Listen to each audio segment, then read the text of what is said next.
Film will never be dead. We'll be shooting film for a long time. We can't even conceive of a medium yet that can preserve as much information as a piece of motion picture film. You know, the irony is that film is still the highest density data capture medium we know of. You know, I've never heard anybody shoot film and say, I want it to look like HD. I hear people shoot HD and say, well, it looks like film. You know, why not just shoot film? You know, you can shoot the whole film on an HDV camera. The stock's this big, it costs you about $10 to replace that stock.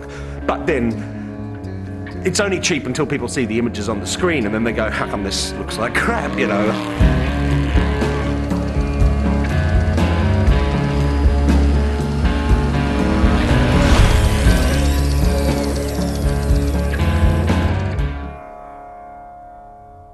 One of the most wonderful things about film is its ability to capture all the way from high level of illumination all the way down into the shadows and really dig deeply into the shadows. Film has latitude. You can blow something out a little bit on film. You can let the film negative get a little bit under or overexposed, and there's latitude. There was not that latitude in HD. It's either right or wrong. One of my very dear films, it was a small independent film called Risk Cutters. We had to move very fast. We didn't have a lot of money. We could have only done that with film because it was all sunny exteriors with a very with great contrast. The newer stocks give us so much range, 5219 especially. I get excited about it because I actually have to work with it. And so the fact that I'm able to, if it was a race car, that I could go, you know, an extra 10, 15 miles an hour with more torque makes it better for me.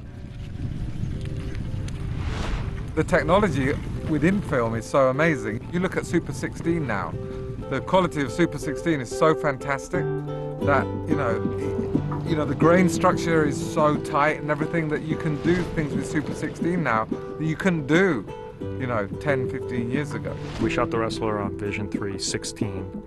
And we actually did something pretty cool. We did a widescreen format on 16, so you know we have a 235 frame out of that 16. So we really took a tiny box out of the frame. The Wrestler is really about landscape, and it's about where Mickey Rourke's character is in that landscape. So I really wanted to capture New Jersey with as wide a lens as I could. You know, we were nervous at first about shooting the 235 lens because of grain and issues like that. Unfortunately, I didn't get as much grain as I wanted because the stock was so clean. Even this last documentary that I did for Spike when the levees broke, which, you know, nowadays, a film like that would be shot on video, but Spike shot 80% of it on film. You know, and we shot not only the interviews, but we shot a lot of the B-roll material, Super 16. He loves the look.